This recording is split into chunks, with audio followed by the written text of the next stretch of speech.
Good morning, everybody. I'm Divya from the Department of Computer Science. Today's our topic is software planning process. Software planning process.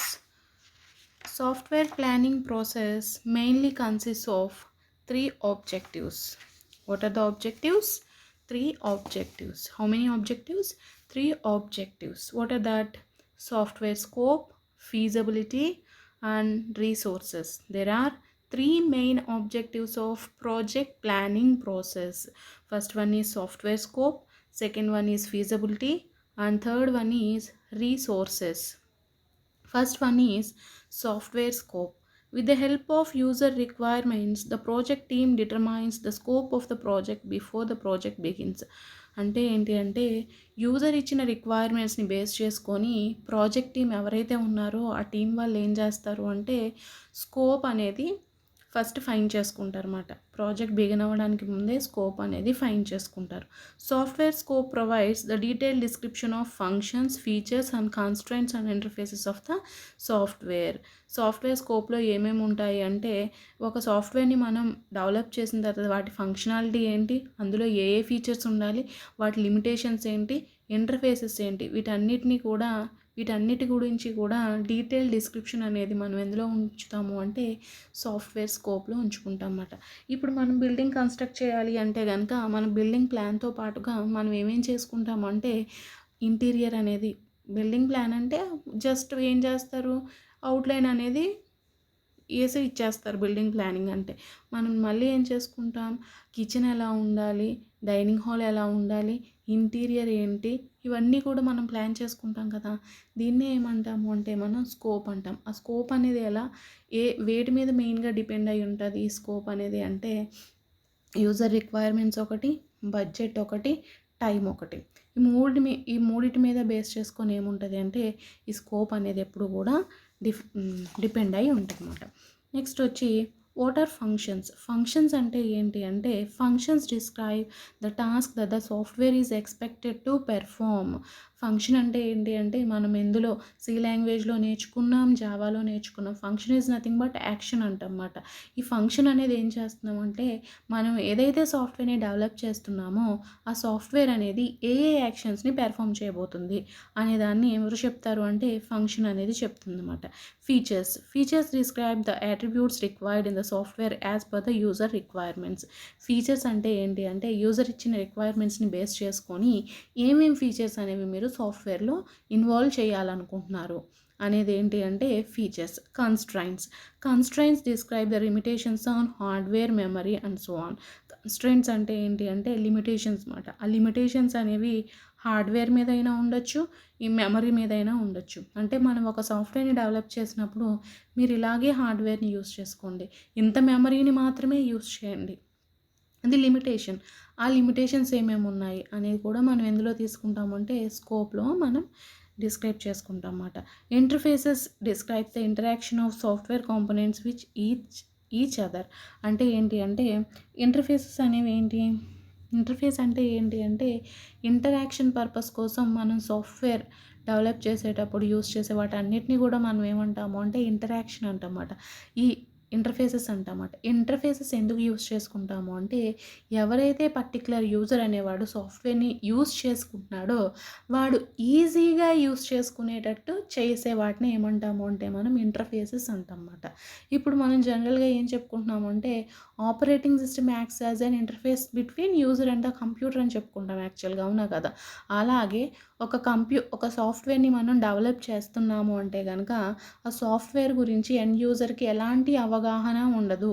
అవగాహన లేనివాడు ఆ సాఫ్ట్వేర్తో interact అవ్వాలి అంటే కనుక is of access అనేది ఉండాలి. అంటే ఏంటి అంటే తను చూడగానే తనకి అర్థమయ్యి తనకు తానుగా సొంతంగా దాన్ని యూస్ చేసుకునేటట్టు మనం ఏం చేయాలి అంటే సాఫ్ట్వేర్ని డెవలప్ చేసే వాళ్ళు ఇంటర్ఫేసెస్ అనేవి క్రియేట్ చేయాలన్నమాట.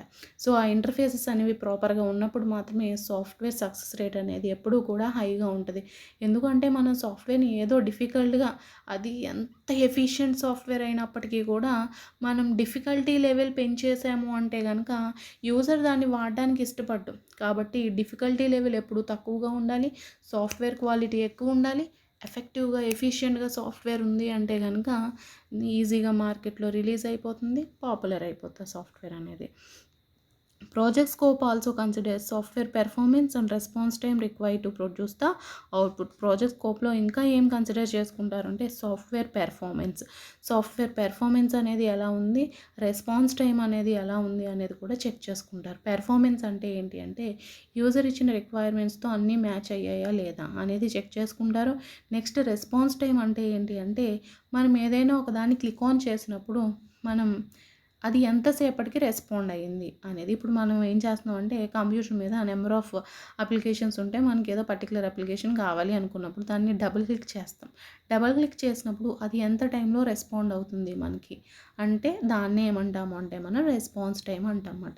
మనం సాఫ్ట్వేర్ని డెవలప్ చేసినప్పుడు అందులో మనం నెంబర్ ఆఫ్ ఫీచర్స్ని యూస్ చేసినప్పుడు ఒక ఫీచర్ని మనం యూస్ చేయాలి అనుకున్నప్పుడు ఆ ఫీచర్ని యూస్ చేసుకోవాలనుకున్నప్పుడు మనం దాన్ని క్లిక్ ఆన్ చేసినప్పుడు మనకి వెంటనే రెస్పాన్స్ అనేది ఇవ్వాలి, అవునా కదా? ఆ రెస్పాన్స్ అనేది ఎంత టైంలో వస్తుంది అనే దాన్ని ఏమంటాము అంటే రెస్పాన్స్ టైం అంటాం. వీటన్నిటిని బేస్ చేసుకొని ఏమి డిటర్మైన్ చేస్తారు అంటే సాఫ్ట్వేర్ స్కోప్ని డిటర్మైన్ చేస్తారు అన్నమాట. After this only project cost and duration are estimated. Project కాస్ట్ని వీటన్నిటిని బేస్ చేసుకొని ఏం చేస్తారంటే ప్రాజెక్ట్ కాస్ట్ అనేది చెప్తారన్నమాట. ఇంత అవుతుంది అంత అవుతుంది అనేది అప్పుడు చెప్పగలుగుతారు. ఫస్ట్లో ఏదో రఫ్ ఫిగర్ ఇచ్చేస్తారు కానీ ఓవరాల్ అనేది ఎప్పుడు తెలుస్తుంది అంటే కనుక వీటన్నిటిని కన్సిడర్ చేసుకున్న తర్వాత ప్రాజెక్ట్కి కాస్ట్ అనేది ఎంత అవుతుంది అనేది తెలుస్తుంది. If the project scope is not determined on time the project may not be completed in on time. Project scope అనేది ఆన్ టైంలో ప్రిపేర్ చేసుకోలేదు అంటే కనుక ప్రాజెక్ట్ అనేది ఏమవుతూ ఉంటుంది అంటే అలా పోస్ట్పోన్ అవుతూ ఉంటుంది. కాబట్టి అది మనం ఇన్ టైంలో కంప్లీట్ చేసి అయితే ఇవ్వలేము. Next one is feasibility study. Feasibility study is to determine whether the system can be implemented or not. feasibility study అనేది ఎప్పుడు చేస్తారు అంటే కనుక ఎప్పుడైతే యూజర్ రిక్వైర్మెంట్స్ కలెక్ట్ చేసుకున్న తర్వాత యూజర్ ఇచ్చిన రిక్వైర్మెంట్స్ని బేస్ చేసుకొని కనుక మనం సాఫ్ట్వేర్ని డెవలప్ చేసినట్టయితే ఆ సాఫ్ట్వేర్ అనేది వర్కింగా నాట్ వర్కింగా అనేది చెక్ చేసుకుంటారు. Whether the system can be implemented or not. మనం ఇంప్లిమెంట్ చేయొచ్చా యూజర్ ఇచ్చిన రిక్వైర్మెంట్స్ని బేస్ చేసుకొని, లేదు ఆపేద్దామా అనేది డిసైడ్ చేసుకోవడాన్ని మనం ఏమంటామంటే ఫీజిబిలిటీ స్టడీ అంటామన్నమాట. Feasibility study takes input as requirements specified by the user and gives output as whether the project should be undertaken or not. అంటే ఏంటి అంటే ఫీజిబిలిటీ స్టడీ అనేది ఎప్పుడు కూడా ఇన్పుట్ కింద ఏం తీసుకుంటుంది అంటే యూజర్ దగ్గర నుంచి మనం ఏమైతే రిక్వైర్మెంట్స్ని కలెక్ట్ చేసుకుంటామో ఆ రిక్వైర్మెంట్స్ని ఇన్పుట్ కింద తీసుకొని ఆ యూజర్ ఇచ్చిన రిక్వైర్మెంట్స్ని బేస్ చేసుకొని కనుక మనం ఒక ప్రాజెక్ట్ని డెవలప్ చేసినట్టయితే కనుక ఆ ప్రాజెక్ట్ అనేది సక్సెస్ఫుల్గా రన్ అవుతుందా లేదా అనేది స్టడీ చేసి ఎస్ ఆర్ నో అనేది ఇస్తుంది. అంటే ప్రాజెక్ట్ అండర్టేకెనా కాదా అనేది చెప్తుంది అన్నమాట. Feasibility studies are of 3 types. First one is technical feasibility, second one is operational feasibility, and third one is economic feasibility. Feasibilities are 3 types: technical, operational, economic, and 3 types. Okay na? First, technical feasibility. Technical feasibility assesses the current resources such as hardware, software, and technology which are required to accomplish user requirements for developing software within the allocated time and budget. అంటే ఏం చెప్తున్నారు అంటే technical ఫీజిబిలిటీలో ఏ రీసోర్సెస్ని use చేసుకుంటున్నారు, ఆ రీసోర్సెస్ని assess చేస్తుంది అన్నమాట. Hardware ఏంటి, software ఏంటి, ఏ టెక్నాలజీ యూస్ చేసుకుంటున్నారు, ఇవన్నీ యూస్ చేసుకొని యూజర్ ఇచ్చిన రిక్వైర్మెంట్స్ని మీట్ అవుతూ మనం సాఫ్ట్వేర్ని డెవలప్ చేయగలమా, వితిన్ ద అలొకేటెడ్ టైంలో డెవలప్ చేయగలమా, ఇన్ బడ్జెట్లో మనం డెవలప్ చేయగలమా లేదా అనేది టెక్నికల్ ఫీజిబిలిటీలో చెక్ చేసుకుంటారు అన్నమాట. ఏం చెక్ చేస్తారు? హార్డ్వేర్ ఏంటి, సాఫ్ట్వేర్ ఏంటి, టెక్నాలజీ ఏంటి, ఈ పర్టికులర్ హార్డ్వేర్ని, ఈ పర్టికులర్ సాఫ్ట్వేర్ని, ఈ టెక్నాలజీని యూస్ చేసుకొని యూజర్ ఇచ్చిన రిక్వైర్మెంట్స్తో మనం సాఫ్ట్వేర్ని డెవలప్ చేస్తే కనుక మనం వితిన్ ద టైంలో డెవలప్ చేయగలమా, ఇన్ బడ్జెట్లో మనం డెవలప్ చేయగలమా లేదా అని చెక్ చేసుకుంటాం. దాన్ని ఏమంటామంటే టెక్నికల్ ఫీజిబిలిటీ అంటమాట. ఈ technical feasibility also performs the following task. It analyzes the technical skills and capabilities of the software development team members. ఇది ఏం చేస్తుంది అంటే టెక్నికల్ స్కిల్స్ ఎలా ఉన్నాయి, ఎవరైతే సాఫ్ట్వేర్ టీమ్ అనేది ఈ ప్రాజెక్ట్ని అండర్టేక్ చేస్తుందో ఆ టీమ్ మెంబర్స్ యొక్క స్కిల్స్ని కూడా ఎవరు ఎనలైజ్ చేసుకుంటారు అంటే టెక్నికల్ ఫీజిబిలిటీలో ఎనలైజ్ చేసుకుంటారు అనమాట. మరి డెవలప్ చేయ వాళ్ళకి ఆ స్కిల్ లేదనుకోండి, మరి ప్రాజెక్ట్ అనేది సక్సెస్ అవ్వగలుగుతుందా? లేదు. దాన్ని అలా అలా అలా అలా పోస్ట్పోన్ అవుతూ ఉంటుందన్నమాట. టైం అనేది ఎక్కువ తీసేసుకుంటుంది. ఎప్పుడైతే డెవలపర్కి మనం డెవలప్ చేసే దాని మీద మోర్ నాలెడ్జ్ ఉందనుకోండి, ఆ పని అనేది ఈజీగా అయిపోతుంది. నాలెడ్జ్ ఏం లేదు అంటే అన్నీ తెలుసుకొని చేయాలి అంటే కనుక అది టైం టేకెన్ ప్రాసెస్ అనమాట. సో టెక్నికల్ ఫీజిబిలిటీలో ఏం చెక్ చేసుకుంటారు, సాఫ్ట్వేర్ ఏంటి, హార్డ్వేర్ ఏంటి, టెక్నాలజీ ఏంటి అనే దాంతోపాటు ఏం చెక్ చేస్తారంటే డెవలప్ చేయబోయే ప్రాజెక్ట్ టీం దగ్గర టెక్నికల్ స్కిల్స్ ఉన్నాయా లేదా అనేది కూడా చెక్ చేసుకుంటారు అన్నమాట. నెక్స్ట్ ఇంకొకటి ఏం చెక్ చేసుకుంటారు అంటే మనం ఏదైతే టెక్నాలజీ యూస్ చేసుకుంటున్నామో ఆ టెక్నాలజీ అనేది స్టేబుల్గా ఉందా, ఎస్టాబ్లిష్డ్ టెక్నాలజీనే యూస్ చేసుకుంటున్నామా అనేది కూడా చెక్ చేసుకుంటారు అనమాట. టెక్నాలజీ ఎప్పుడు కూడా మనం ప్రజెంట్ రీసెంట్ టెక్నాలజీనే యూస్ చేసుకోవాలి. ఆ టెక్నాలజీ అనేది ఎస్టాబ్లిష్డ్ టెక్నాలజీని మనం యూస్ చేసుకోవాలన్నమాట. అవన్నీ కూడా ఉన్నాయా లేదా అనేది ఎందులో చెక్ చేసుకుంటారు అంటే ఫీజిబిలిటీ స్టడీలో చెక్ చేసుకుంటారు. Next operational feasibility. Operational feasibility assesses the required software performs a series of steps to solve problems. Operational feasibility అంటే ఏంటి అంటే ఇక్కడ ఏం చెక్ చేసుకుంటారు అంటే యూజర్ ఇచ్చిన రిక్వైర్మెంట్స్తో ప్రాజెక్ట్ అనేది వర్క్ అవుతుందా లేదా అనేది చెక్ చేసుకుంటారు అనమాట. Operational feasibility determines whether the solution suggested by the software development team is acceptable or not. ఏదైతే యూజర్ ఇచ్చాడో ఆ యూజర్ ఇచ్చిన రిక్వైర్మెంట్స్ని బేస్ చేసుకొని సాఫ్ట్వేర్ డెవలప్మెంట్ అయిన తర్వాత వీడు చెక్ చేసుకున్నప్పుడు అది యాక్సెప్టబుల్గా ఉందా లేదా అనేది చెక్ చేసుకుంటారు. ఆ రిక్వైర్మెంట్కి మ్యాచ్ అవుతుందా లేదా అనేది చెక్ చేసుకుంటూ ఉంటారన్నమాట. నెక్స్ట్ ఇంకొకటి ఏం చెక్ చేసుకుంటారు అంటే ఈ సాఫ్ట్వేర్ ఏదైతే డెవలప్ చేస్తున్నామో ఆ సాఫ్ట్వేర్ యూజర్ అనేవాడు అడాప్ట్ చేసుకోగలడా లేదా. అడాప్ట్ చేసుకున్నాడు అంటే కనుక రిజల్ట్ అనేది బాగుంటుంది. అడాప్ట్ చేసుకోలేదు అంటే కనుక సాఫ్ట్వేర్ ఫెయిల్యూర్, అంతే కదా. సో ఈ ఆపరేషనల్ ఫీజిబిలిటీలో ఏం చెక్ చేస్తారంటే ఫంక్షనాలిటీ చెక్ చేసుకుంటారు అనమాట. నెక్స్ట్ వచ్చి economic feasibility. Economic feasibility determines whether the required software is capable of generating financial gains for an organisation or not. అంటే ఏంటి అంటే వీడు ఈ సాఫ్ట్వేర్ అనేది మంచి టెక్నాలజీ యూస్ చేసుకున్నారు, సాఫ్ట్వేర్ హార్డ్వేర్ని యూస్ చేసుకొని ఏం చేశారు అంటే వాడు ఇన్ బడ్జెట్లోనే డెవలప్ చేసేసారు, ఇన్ టైంలోనే డెవలప్ చేసేసారు, యూజర్ ఇచ్చిన రిక్వైర్మెంట్స్ని మీట్ అయిపోయింది. నెక్స్ట్ ఏం చేయాలి అంటే సాఫ్ట్వేర్ని మార్కెట్లోకి రిలీజ్ చేసినప్పుడు యూజర్ అనేవాడు ఎంత ఈజీగా కొనుక్కుంటున్నాడో ఇక్కడ ఎవడైతే డెవలప్ చేశాడో వాళ్ళకి కూడా ఏముండాలి, గెయిన్స్ అనే ప్రాఫిట్ అనేది ఉండాలి. ప్రాఫిట్ లేకుండా సాఫ్ట్వేర్ని డెవలప్ చేశాడు అంటే కనుక ఎందుకండి వాడు కష్టం అంతా వేస్టే కదా. సో ఈ ఎకనామిక్ ఫీజిబిలిటీలో ఏం చెక్ చేసుకుంటారు అంటే whether the required software is capable of generating financial gains for an organisation or not. It analyses cost for development team, cost for hardware and cost for training. Software team train చేయడానికి ఎంత అయింది, development టీమ్కి ఎంత ఖర్చు పెట్టాం, హార్డ్వేర్కి ఎంత ఖర్చు పెట్టాం, ఇవన్నీ కూడా అనలైజ్ చేసుకుంటారు. అనలైజ్ చేసుకొని ఫైనల్ కాస్ట్ని రిలీజ్ చేస్తారన్నమాట.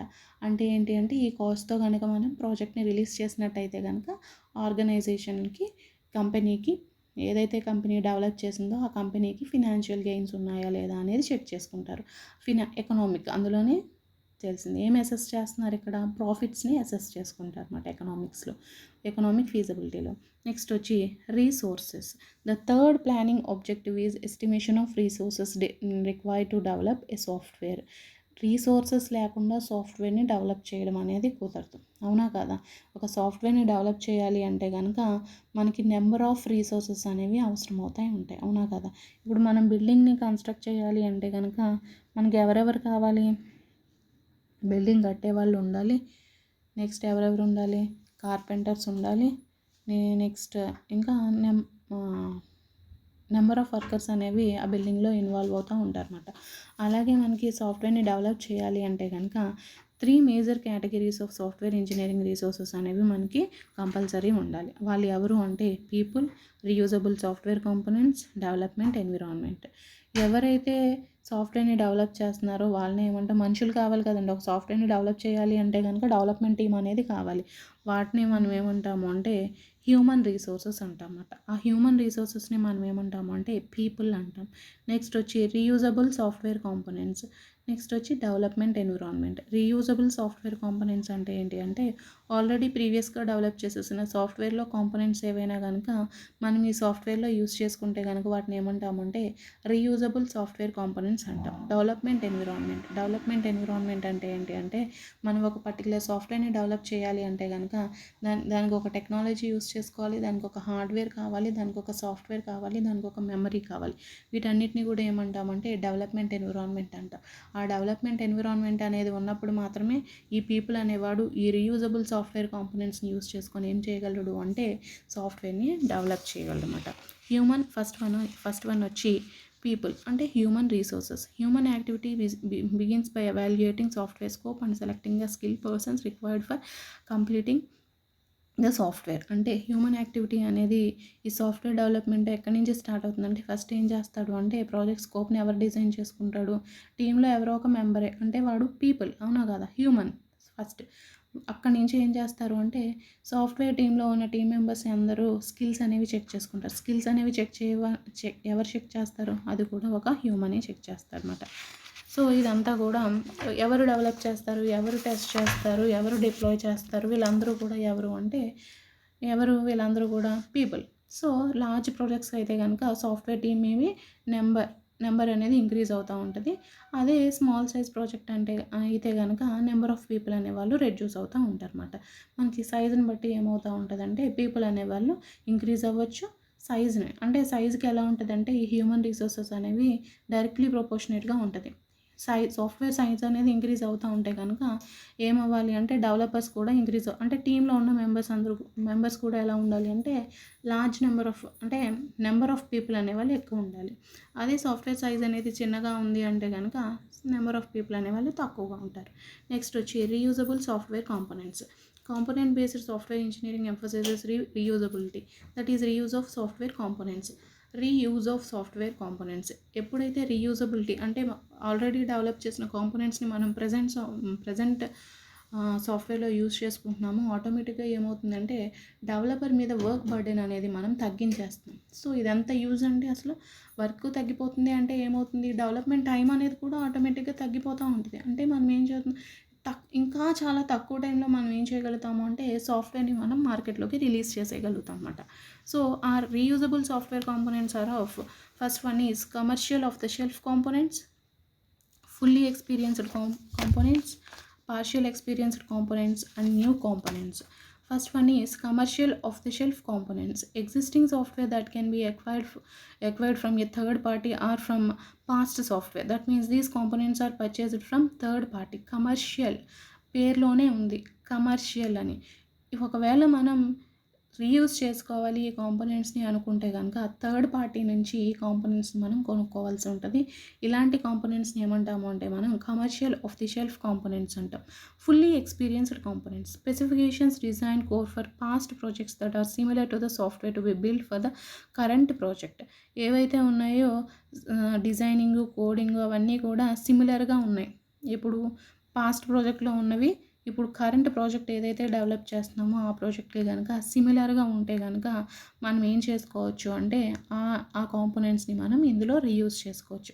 అలా కనుక కాంపోనెంట్స్ ఉంటే వాటిని ఏమంటాము అంటే మనం ఫుల్లీ ఎక్స్పీరియన్స్డ్ కాంపోనెంట్స్ అంటాం. అన్నీ సిమిలర్గానే ఉన్నాయి, ఏమీ తేడా లేదు, సేమ్ యాజ్ ఇట్ ఈజ్ ఆ కాంపోనెంట్స్ని తీసుకొని వచ్చి ఇక్కడ మనం ప్లేస్ చేసేసుకుంటాం అన్నమాట. Members of the current software team had full experience in application area. ఇక్కడ so risk in the components will be relatively low. మనం అలా యూస్ చేసుకుంటున్నాము అంటే కనుక రిస్క్ అనేది ఎక్కువగా ఉంటుంది. ఈ రిస్క్ అనేది రెడ్యూస్ చేయాలి అనుకుంటే కనుక సాఫ్ట్వేర్ టీమ్ అనేది హై స్కిల్డ్ పర్సనాలిటీస్ అనేవాళ్ళు సాఫ్ట్వేర్ టీంలో ఉన్నట్లయితే కనుక మనం ఈ ఫుల్లీ ఎక్స్పీరియన్స్ కాంపోనెంట్స్ని మనం ఈజీగా యూస్ చేసేసుకోవచ్చు. ఎందుకు అంటే ఫ్యూచర్లో ఏవైనా ఇబ్బంది వచ్చినా కానీ ఆ రిస్క్ని ఐడెంటిఫై చేసి ఆ రిస్క్ని రెడ్యూస్ చేసే క్యాపబుల్ పర్సనాలిటీస్ మన దగ్గర ఉన్నారు కాబట్టి మనం బయట నుంచి తెచ్చేసుకొని సిమిలర్ కాంపోనెంట్స్ని ఈజీగా మన సాఫ్ట్వేర్లో యూస్ చేసేసుకోవచ్చు. నెక్స్ట్ వచ్చి partial experience components. Partially experienced components అంటే ఏంటి అంటే ప్రీవియస్గా డెవలప్ చేసిన సాఫ్ట్వేర్లో ఉన్న కాంపోనెంట్స్ అనేవి రిలేటెడ్గా ఉంటాయి, అంటే ఎగ్జాక్ట్గా అనేవి ఉండవు. ఫుల్లీ ఎక్స్పీరియన్స్ కాంపోనెంట్స్ అంటే ఎగ్జాక్ట్గా ఉన్న వాటిని తీసుకొని పెట్టుకుంటాం. ఇక్కడ ఏంటంటే రిలేటెడ్గా ఉన్న వాటిని తీసుకొని మనం ఏం చేస్తామంటే ప్రజెంట్ ఏదైతే సాఫ్ట్వేర్ ఉందో ఆ సాఫ్ట్వేర్లో మనం ప్లేస్ చేసుకుంటాం అన్నమాట. న్యూ కాంపోనెంట్స్ అసలు రిలేటెడ్గాను లేవు, సిమిలర్గాను లేవు. అలాంటి కేసెస్లో మనం ఏం చేస్తామంటే కంపల్సరీ చేసినట్టు మనమే బిల్డ్ చేసుకుంటాం కాంపోనెంట్స్ అన్నిటిని. సో ఆ కాంపోనెంట్స్ని ఏమంటాము అంటే మనం న్యూ కాంపోనెంట్స్ అంటాం. New components. Next, environmental resources. The environment that support a software project called software engineering environment. Hardware provides a platform that support the tools required to produce the outcome. ఇక్కడ environmental resources అంటే ఏమొస్తాయంటే ఒక సాఫ్ట్వేర్ని develop చేయాలి అంటే కనుక ఎన్విరాన్మెంట్లో ఏమేమి వస్తాయి మనకి అంటే చూడండి, సాఫ్ట్వేర్ని డెవలప్ చేయాలి అంటే కనుక ఎన్విరాన్మెంట్లో సాఫ్ట్వేర్ ఉంటుంది, హార్డ్వేర్ ఉంటుంది, నెట్వర్క్ ఉంటుంది. ఎన్విరాన్మెంట్లో మొత్తం మనకి ఏముంటే ఒక సాఫ్ట్వేర్ని డెవలప్ చేయాలి అంటే సాఫ్ట్వేర్ ఉండాలి, హార్డ్వేర్ ఉండాలి, నెట్వర్క్ ఉండాలి. ఈ ఎన్విరాన్మెంట్ అనేది ఉన్న కేసెస్లో మాత్రమే మనం ఏం చేయగలుగుతామంటే సాఫ్ట్వేర్ని డెవలప్ చేయగలుగుతాం. మన దగ్గర పీపుల్ ఉన్నారు, మన దగ్గర రీయూజబుల్ కాంపోనెంట్స్ ఉన్నాయి. ఇవన్నీ ఉన్నప్పటికీ కూడా మనకి ఎవరు ఉండాలి కంపల్సరీ? ఆ ఎన్విరాన్మెంట్ అనేది మనం సెట్ చేసుకోవాలి. ఆ కేసెస్లో మాత్రమే మనం సాఫ్ట్వేర్ని డెవలప్ చేయగలుగుతాం. ఆ ఎన్విరాన్మెంట్ ఒక సాఫ్ట్వేర్ని మనం డెవలప్ చేయాలి అంటే కనుక ఆ ఎన్విరాన్మెంట్లో ఏమేమి ఉంటాయి అంటే కనుక ఒక సాఫ్ట్వేర్ని డెవలప్ చేయాలి అంటే మనం సాఫ్ట్వేర్ని యూస్ చేసుకుంటాం. సాఫ్ట్వేర్ని డెవలప్ చేయాలి అంటే with the help of hardware only it can be possible కదా. సో మనం సాఫ్ట్వేర్ని డెవలప్ చేయాలి అంటే కనుక సాఫ్ట్వేర్ని యూస్ చేసుకోవాలి, హార్డ్వేర్ని యూస్ చేసుకోవాలి, యాజ్ వెల్ యాజ్ నెట్వర్క్ని కూడా మనం యూస్ చేసుకుంటాం అన్నమాట. సో ఇవన్నిటిని కూడా మనం ఏమంటామంటే ప్రాజెక్ట్ ప్లానింగ్ ఆబ్జెక్టివ్స్ అంటాం. ప్రాజెక్ట్ ప్లానింగ్ ఆబ్జెక్టివ్స్లో ఏమేమి వస్తాయి అంటే పీపుల్, ఎన్విరాన్మెంట్, రీయూజబుల్ కాంపోనెంట్స్, వీటన్నిటిని కూడా ఏమంటాము అంటే మనం సాఫ్ట్వేర్ కాంపోనెంట్స్ అంటాం. Thank you.